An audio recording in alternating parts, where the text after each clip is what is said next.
Sometimes I like to do reviews of things that have happened, been out a minute, you know what I'm saying? Or retro reviews, stuff like that. Get a little bit of perspective going on it, get a little time to marinate, see what I think. This is Late to the Party.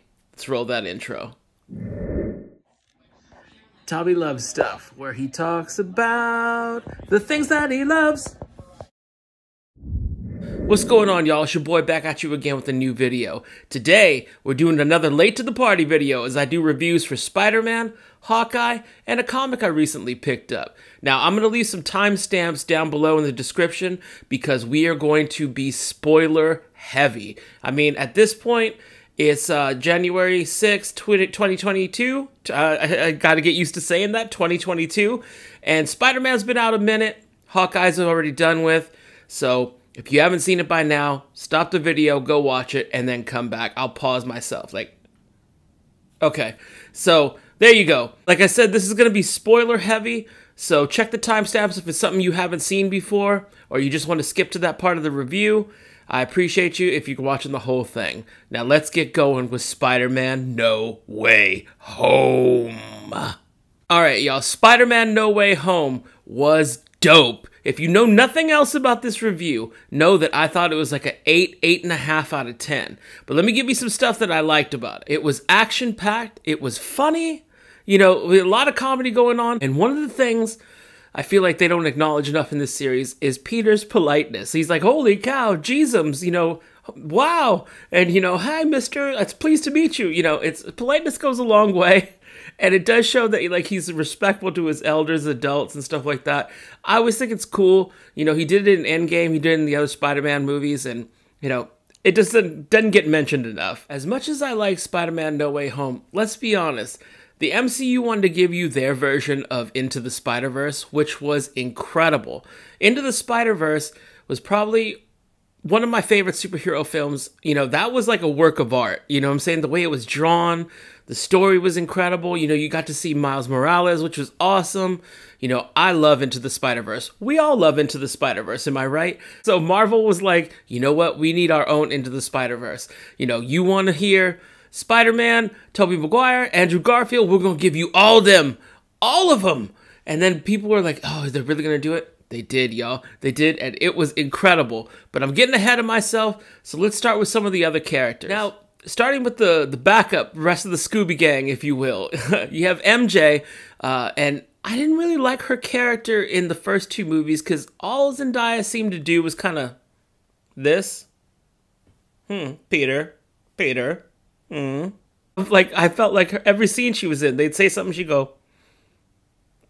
But I don't like when someone thinks like they're going to smirk their way through a movie. Ansel Elgort and Ty Sheridan, looking at those two jerks. Like, that's not, you know, that ain't acting to me or whatever. But like, Zendaya really brought it in this one. I thought she was really good. She was funny. I believed her and Spider-Man as a couple. And, you know, like I said, I enjoyed her character a lot more, maybe because they gave her more to do in this story than just, you know, maybe they gave her more to do than just a smirk. But the real star of the movie was Ned. The guy who played Ned is awesome. You know, shout out to that dude because I'm a big guy. You don't see very many big guys in these type of movies, these superhero movies. Everybody's usually like with the 19 pack or whatever, and they got abs and stuff like that. Like, Ned's a big guy, and he was in there doing superhero stuff. Shout out to that dude, man, because I want to see more, you know, plus-size people in the MCU, superhero style. You know, myself personally, I want to play Puck if they win, not if they do Alpha Flight in the MCU. Hashtag it, Tommy plays Puck. Let's get it going, y'all. I mean, yeah, you can see me. They have Latinos in Canada, right?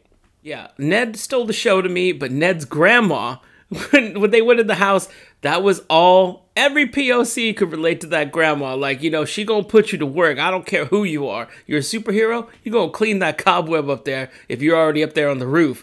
Messing up my roof, what's wrong with you? You know what I'm saying? Like, that was everybody's grandma. Like, highly relatable and hella funny scene. And a really important scene because that's when we got to meet the Spider-Men. You know, Andrew Garfield and Tobey Maguire came into the scene, and I'll get to that in a little bit. But was a super cool scene. Ned's grandma did a lot with a little. She had one scene, but she was very memorable, so shout out to her. Shout out Ned's grandma. Should really learn the actors' names, but, well, we're going with characters. You know, Marvel ain't above being petty, because when they had Flash with his tell-all book about Peter Parker called Flashpoint, you know, I got a chuckle out of me. They beat them to it, you know, because their DC movies are doing a Flashpoint movie, and we'll see if it's good. But, you know, I have my hopes, you know, but I have my reality. Anyway, it was a sweet bit of trolling, a little pettiness from Marvel, and I was waiting for somebody to be like, Flashpoint, what a dumb name for a story. You know what I mean? But, like, they didn't go that far, but I thought they would. Anyway, that was super cool. A little fun little Easter egg if you know your comics and know your comic universe, your Marvel versus DC and all that. Anyway, that was cool. I really enjoyed that. That got a good laugh from me. One of the things I noticed, like, in the build-up to the movie, like, especially when you see, like, the toy waves that were coming out, was they kept building Spider-Man in, like, a black and gold costume, right? So he's in the black and gold costume. Oh, is it a Venom thing? Or is he, like, Miles Morales gonna appear in the movie? Nah. It was just plain old Spider-Man with his costume turned inside out. And he was in that for, like, a minute and a half. But, hey, we gonna sell some toys, right? Now, in previous Spider-Mans, you had a villain or two, but in Spider-Man No Way Home, they said, we gonna give you all the villains. I know you heard some, but we giving you all of them. Every villain that you could think of, except Venom, is in there. You know, you had the Lizard, you had Doc Ock, you had the Green Goblin, you had, you know, who did they fight? The Green Goblin, Doc Ock. Yeah, you had a bunch of them. And now all the villains got a little scene or two, you know, especially when they were locked up in Doctor Strange's little magic chamber or whatever, his little magic prison. And you had each one get a scene because I feel like they filmed them all definitely separate. Like, there were certain times where I could see, like, oh, this was, like, filmed during the COVID or the quarantine or whatever.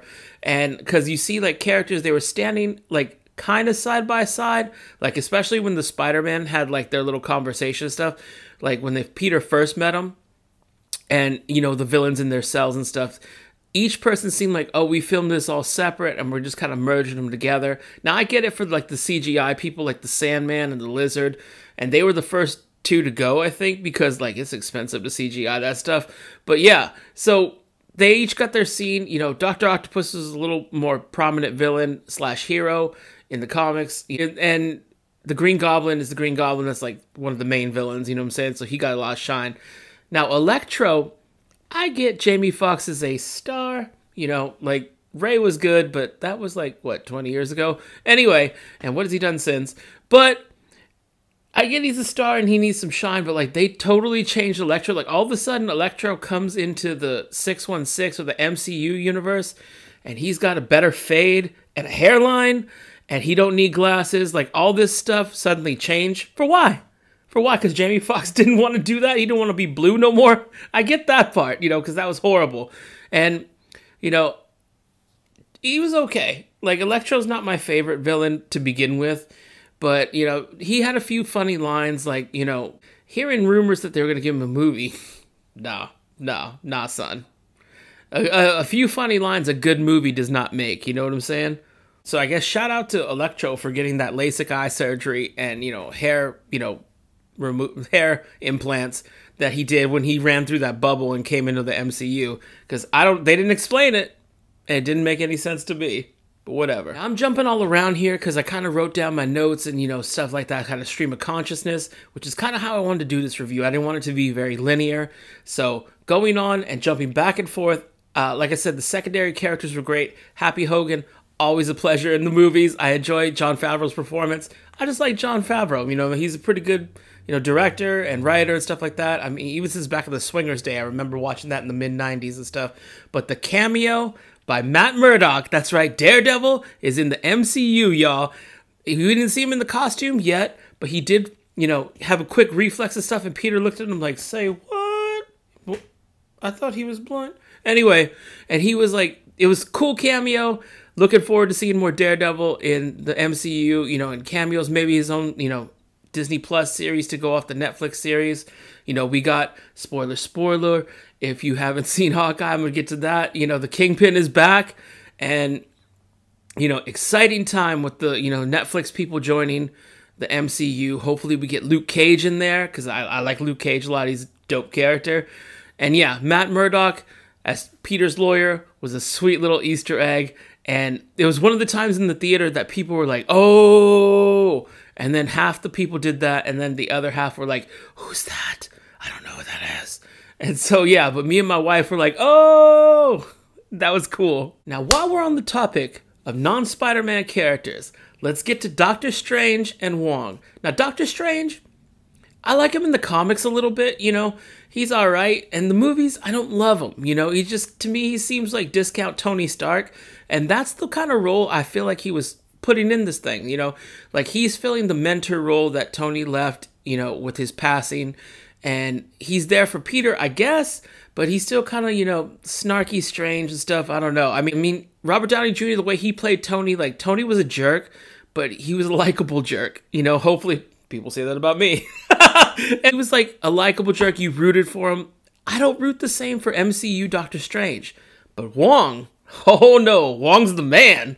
Wong needs his own Disney Plus series. I mean, I know y'all feel me on this. Leave it in the comments. Like, I want a Disney Plus series featuring Wong, the Sorcerer Supreme, going on different adventures. Hook me up with 6 episodes of that. You know what I'm saying? Come on, Disney. I know you throwing cash around left and right. Hook up Wong with a series. Anyway, every time I've seen Wong, he was in Shang-Chi in a brief cameo. You know, obviously he's in the Doctor Strange movies, and he's going to be in the new Doctor Strange movie coming out, the Multiverse of Madness. But yeah, Wong's a dope character. I enjoy that guy's performance, and he's funny. He gets the action done. You know, awesome. Wong TV series. Let's see it happen, y'all. Now, one of the things I liked about this Spider-Man, and I'm sure you guys can relate, is we know Spider-Man's origin. We know he gets bit by the spider. We know Uncle Ben ain't with us. You know, we don't need to see it again, and I'm glad they didn't give it to us again, because we already seen 2 franchises with that same origin story. But in this one, and like I said, it's spoiler heavy. If you watch it at this point, then you already, you know, done seen the movie, or I ruined it for you. My bad. Not really. But I did not see Aunt May dying. I don't know why I didn't see it coming. And then she hits him with the great power, great responsibility line, and she croaks. And yeah, so, I mean, I didn't see it coming for some reason. I just assumed Uncle Ben had said it to him and he was going to remember it in a flashback. Or I thought maybe one of the Spider-Men was going to get killed and he would say it to him as like an Uncle Ben type mentor. Side note, before this even happened, when Spider-Man, the first one came out a couple years ago with Tom Holland, I thought it'd be cool, or stunt casting, to have Tobey Maguire play Uncle Ben, you know, in like a flashback. But they gave him Tobey Maguire as Peter Parker, which is infinitely better. And that's what I'm getting to here. In the 3rd act, they said, you want Spider-Man? Here's all the Spider-Man. The OG Tobey Maguire, 75 years old, and still putting on the costume and running around. We got Andrew Garfield, who everyone all of a sudden seems to love, but I was there during the Amazing Spider-Man 2 when that was not very good and everybody was all trashing Andrew Garfield. So he got his shot at redemption with this, and I'll get to that in a minute. And then we got Tom Holland, who is the youngest looking Spider-Man, and I think I'm enjoying him the best as Spider-Man. You know, like, Tobey Maguire, like, he kind of seems like he doesn't react to people like a robot type. They're like, oh, hi, Peter, how you doing? He's like, good. You know, what is that? What is that? Andrew Garfield, like, they would ask him, like, how you doing, Peter? He's like, you know, I'm just fine. Like, twitchy, man. You know, who taught you how to act? Kristen Stewart? So the characters go and they meet up, and then Peter meets the different versions of himself, and then they form a plan and stuff like that. And one of my favorite parts in the movie was the Peter chat that they had while waiting for the villains. And they're like, you know, comparing lives and stuff like that. And then they did the Spider-Man point, which everyone thought they were going to do in the lab, which was cool. It was subtle, but if you know, you know. And I didn't know. My wife pointed it out to me. She's like, oh, they're doing the thing. And yeah, so anytime they were all together, their interaction and their chemistry was pretty good. I really enjoyed that. The interaction with Ned and MJ and stuff. And then like it was confusing when they're like, you know, that's, oh, my MJ from my world and blah, blah, blah. And he talks about losing Gwen and stuff like that. It was, and then they have a good conversation, like I said, while they're waiting for the villains. When he's like, I'm an Avenger. And they're like, what's that? Are we in a band? And like, it was really funny. I would like to see a couple more minutes of that. But I mean, they gave us a sample and that was good enough. Yeah, so I really enjoyed the Peter interaction with Peter and Peter. And yeah, so that was fun. And one of the things I noticed, like, to me, it seemed like, maybe I'm wrong, but Tobey Maguire and Andrew Garfield seem to be having fun playing Spider-Man. Like, you know, this isn't, the movie responsibility isn't on our shoulders, so we're just going to have fun playing this character that we enjoy playing, and probably getting a big bag of money to play. And, you know, it's all on Tom Holland if this bombs, you know. So they seem to be having fun with it. They got to pay tribute to their versions of Spider-Man. You know, Tobey Maguire's Spider-Man seemed a little bit older and wiser, like maybe he had been Spider-Man for, you know, I don't know, 10, 15 years. And, you know, he even said, like, he's getting old, he's got back problems and stuff, and who can't relate to that? If you were in your 20s, early 20s, when you watched that first Spider-Man with Tobey Maguire and Kristen Dunst, like I was, you know, them back problems is a real thing. It ain't no joke, yo. Andrew Garfield seemed like he got a bit of a redemption. You know, he was the Spider-Man everyone kind of bagged on a little bit more than usual. I mean, yeah, he was twitchy. Yeah, he was Kristen Stewart-like in his performance. And yeah, the Amazing Spider-Man 2 was not great. I mean, Electro, and I don't even remember who the other villain was. Oh, right, it was Dane DeHaan with his meth teeth. Anyway, he wasn't in this for good reason. That was horrible. And the less said about James Franco, probably the better. But Garfield did get his redemption, you know, at least his character, when MJ fell from the tower, reminiscent of how Gwen Stacy fell, but in this time he caught her, and he didn't need a big speech. He didn't need like some moment where he's like, finally I'm redeemed, and you know, this is for you, Gwen. No, he caught her, and then he looked at her and he started crying. You know, that's all that he needed to do. That's all he needed to say to convey like what the audience was feeling and what he was feeling in that moment. Because, you know, that was a really good scene. I really enjoyed it. Now, the ending, you know, with Peter kind of, you know, moving on and stuff and letting his friends live their normal ass lives, I'm sure will be revisited in the next Spider-Man movies. I don't know if he signed on to do some more or not. I heard he did, but then I've heard otherwise. You know, you hear rumors and stuff like that. So we'll just have to see. Hopefully he does play him in a few more cameos in the different MCU things. You know, it'd be awesome to see Spider-Man as a cameo in one of the MCU shows. You know, just as a street-level hero. Like maybe if somebody gets their own show like Moon Knight or something, you just see him swinging by. That'd be awesome. You know, I definitely want to see more Spider-Man movies. Now, people are clamoring to have Andrew Garfield return as Spider-Man for The Amazing Spider-Man 3. I'm not with that. You know what I mean? He got, like I said earlier, he got his redemption for his character. You know, he saved the girl. He saved the day. And I don't really think we need to see another movie with him as Spider-Man. Like, we've moved on. And you'd just be rehashing something. You know, he looked like he was having a great time playing him. After months and months of saying in public that he wasn't going to play him, he's finally like, yeah, well, you know, I had to say no, blah, blah, blah. And Tobey Maguire looked like he was having a fun time, you know, revisiting the character from, you know, back when he was like maybe 60 years old, you know, because Tobey Maguire old, with that, you know, boyish face that had wrinkles. Anyway, so they seem like they're having a good time. I don't want to see another Amazing Spider-Man with Andrew Garfield as a feature film. I mean, if they do this Into the Spider-Verse MCU multiverse thing that they're going with, maybe he'll have another cameo in another one of these movies. And that's cool, but I don't want to see a whole nother movie. The same thing with Jamie Foxx's Electro. Right after the movie happened, that came out, Spider-Man No Way Home, they start talking about, oh, maybe Electro should get his own movie. For why? For why? Like, he was fine in the role he was in. I mean, if the whole movie's explaining how he got that hairline back and got laser eye surgery, then yeah, I'm all for that. But I don't think he would have a great movie by himself. I mean, I know Jamie Foxx is a star. You know, he'll always be Wanda to me from In Living Color. If you remember In Living Color, you know what I'm saying? Every time I see him, I'm like, oh, Wanda's in a new movie. But I don't think a movie solo thing by himself is doing great. As of the time of this recording, the Morbius movie with Jared Leto, which I'm not looking forward to one bit, has been delayed again. This is like the 5th or 6th time it's been delayed. And they say it's because, oh, we want the Amazing Spider-Man, you know, box office to kind of calm down before we put this out. Y'all think you doing Spider-Man numbers with that movie? Sorry, son, you're in for a disappointment. No, I just think they know they have a bomb on their hands and they're delaying the inevitable as long as they possibly can until they run out of excuses. That said, I think the same thing would happen with an Electro movie. You know, maybe Jamie Foxx wants a payday, but hopefully we don't see that happen.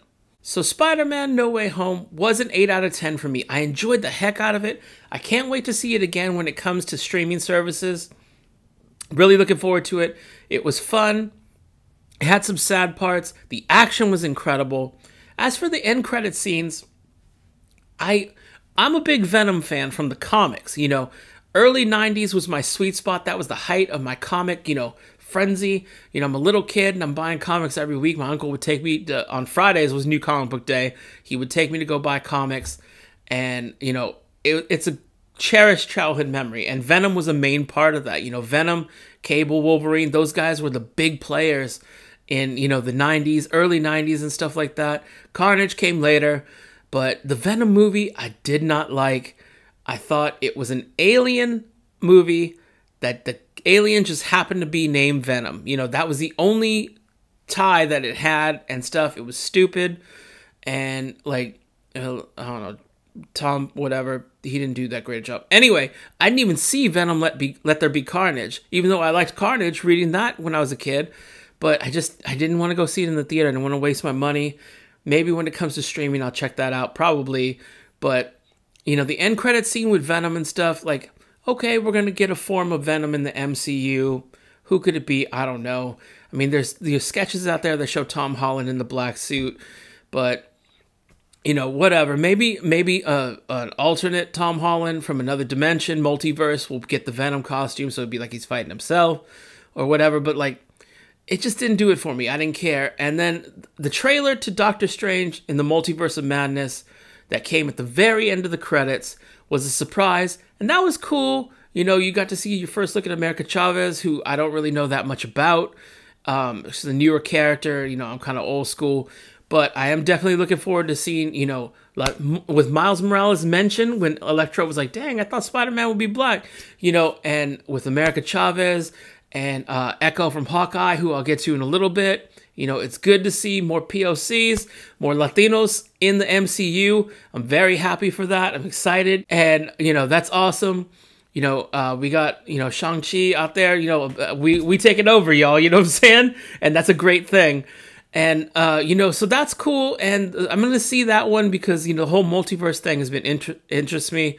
And Doctor Strange first movie was all right.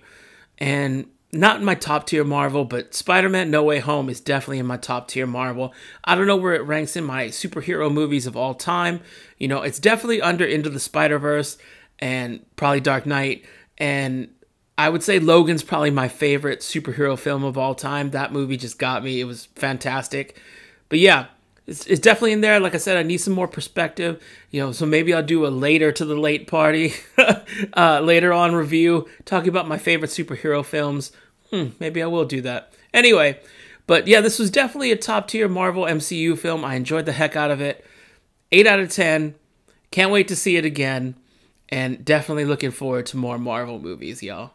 Oh, you thought this review was over? Oh no, we done talked about Spider-Man. Now let's talk about the new Disney Plus series that came out this Christmas time, Hawkeye. Now first off, let me get this out the way. Everybody rips on Hawkeye. And you know, even I do it too. But let me say this. When I was growing up, when I was really young, Hawkeye was one of my favorite characters. And I think it's because of back here. Disney Robin Hood is my favorite Disney cartoon of all time. I love Robin Hood.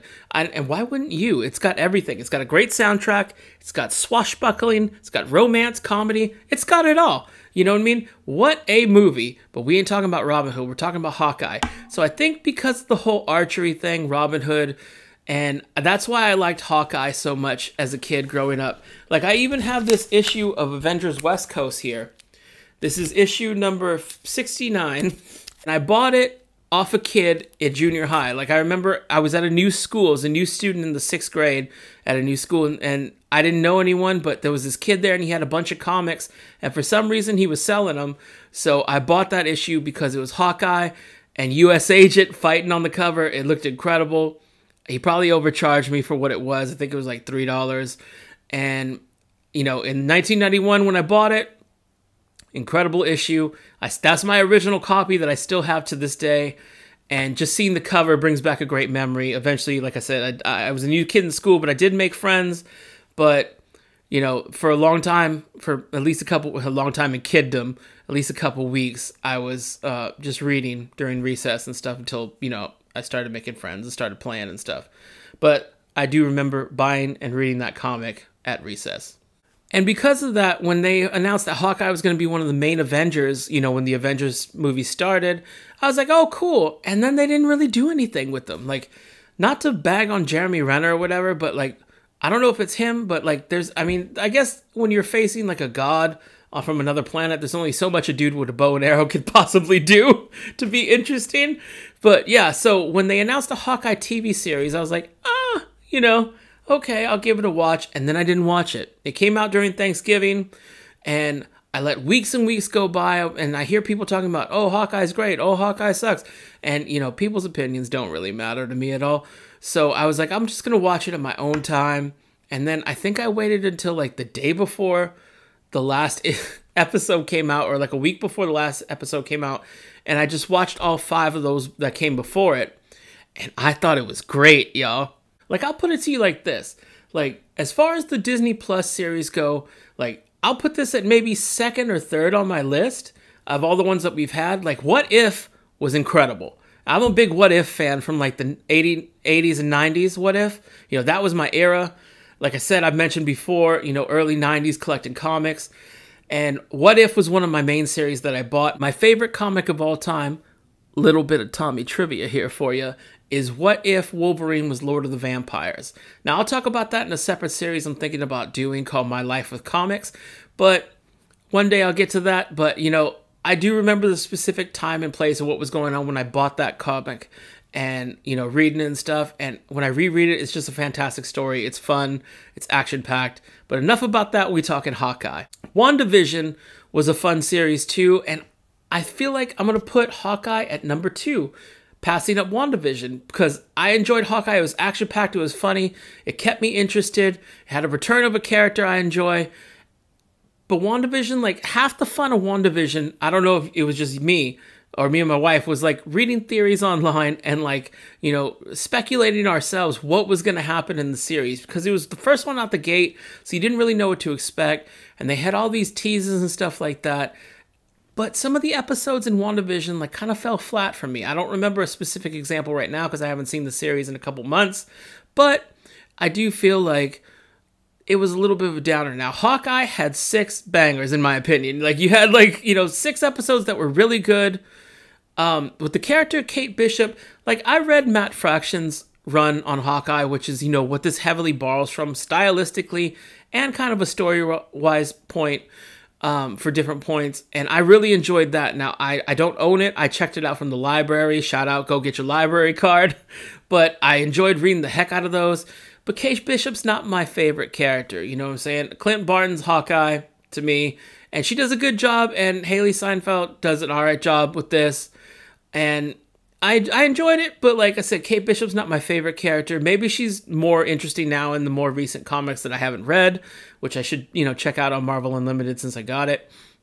But like I said, Fraction's run on Hawkeye was incredible. I think we all agree on that. And, you know, just when I saw the title screen and stuff like that, and I was like, oh, they're doing the covers from that comic. That was cool. And then we get into the series, and it is awesome. You know, side note, I remember seeing in like a preview for the movie or the series or whatever, they called Hawkeye the world's most normalist superhero. Or I saw some video where they mentioned that. And I thought, why wasn't that the tagline on the poster? You know what I'm saying? That totally works. But nah. So Hawkeye was action-packed. It was funny. Like, the dynamic between Clint and Kate was pretty good. You know, you see at the end, spoiler. I mean, at this point, if you're watching, I done spoiled everything. But you see that Hawkeye's wife was also a S.H.I.E.L.D. agent, so we might get some more with Linda Cardellini beating people up. She might be Mockingbird. At least that's what they were heavily hinting at. I don't know how they're going to do that with the Agents of S.H.I.E.L.D. thing, but they're just kind of picking and choosing what they want to take from non-MCU stuff. So she'll probably just end up being straight up Mockingbird, or Mockingbird's her code name that she retired and someone else took the code name, blah, blah, blah, yada, yada. So we'll see how they get to that. Like I said, getting Clint in the spotlight was, I thought, a gamble, but I think it paid off. You know, like I said, I was an early Hawkeye guy from way back in the day, and I'm looking forward to his Epic collection, which is coming out. I might do a review of that, but probably not if I buy it. But yeah, so Hawkeye's getting his flowers right now, which is pretty cool. It was action-packed, funny. The characters are good. We see the return of Vincent D'Onofrio as the Kingpin. You know, that's got some exciting things as far as the street-level Marvel heroes go. Maybe he clashes as a, mid-level boss in the next Spider-Man movie. Maybe, Spider-Man shows up to help somebody fight the Kingpin. Daredevil, who knows? It's an exciting time, y'all. It's an exciting time. If you are. Very exciting time. But Hawkeye was great. I'll give it an 8.5 out of 10. I enjoyed it way more than I thought I would. I was like, I'll just check it out. But I ended up getting sucked in the first episode. And, it held my attention for all 6 episodes. I can't say that for a few of the other Disney Plus series, Disney Plus series, because they kind of fell off here and there, or some I was just plain bored with, or some I watched and I was like, oh, okay, well, I never need to see that again. But Hawkeye, I would definitely check out again. I really enjoyed it. One more thing about the character of Maya, or Echo, who's getting her own Disney Plus series. Like I said before, previously in the Spider-Man thing, I love that we're getting more POC, especially into the movies and the TV series. It's a wonderful thing. The lady who played her did a really good job. I don't know what her series is going to be like. I assume the Kingpin's going to be back in that, given how they ended with him. Because he ain't dead. No one ain't dead except for Uncle Ben in the series, in the comic book series. Y'all know that. But, so, Hawkeye as a whole, like I said, I enjoyed way more than I thought I would. 8.5 out of 10. Maybe top 3 Disney Plus series from Marvel so far. Can't wait for season 2 if they decide to do it. Last, but certainly not least, I wanted to do a little quick review of Thud, #1. This is by Bryan Odiamar, or Odiamar, hopefully I'm saying that right, but he used the artist name Peabe, and this is Thud #1, came out recently. I've been a fan of his for a minute. At Capes and Cows Comics, shout out for the t-shirt here. They have dope stuff. Go check them out. They're in Oakland. I picked up some of his pens, and that's where I first noticed him. And like this one here, this is Spider-Man with Jordans on, Duncan, doing the jump man, which is awesome. He's got a bunch of them like that. I have this one here. It's Batman eating some ramen. So Batman and ramen, Anyway, very creative dude. Love the artwork. Just shout out to him. He's an incredible artist. And this, I believe, is his first comic. Now, the artwork in this is fantastic. Like, you just see here, and I'll show a close-up of more of the artwork in a little bit. But the artwork was great. The story was really good. It was like an origin story of this character, but it just gave you kind of a tease of the what we're going to see. He was like a regular guy who drew up this character when he was young, and then something happened to him. I'm not going to give away spoilers. And then this superhero starts to appear in the real world. The storyline was good. And like I said, the artwork was fantastic. I am looking forward to issue 2. And I'll be checking that out hopefully soon. So shout out to this dude. It's a dream of mine to make a comic and write it. And this guy went out and did it. I can't draw for nothing. But this artwork was incredible. Like you can see, the character looks dynamic. The colors pop. Great read. Shout out, man. You should be proud of yourself. And those were some quick reviews of some stuff I've been watching and reading, stuff like that. That's been out a little bit. Spider-Man's been out a couple months at this point. But hey, even though I'm late to the party, I'm glad you guys watched this review. And if you like what you see or are mildly entertained, please like and subscribe down here. Hit that bell notification in the corner somewhere. I don't know exactly where it's at. And do your boy a solid. Help spread the word about the Tommy Love Stuff channel, YouTube's best kept secret.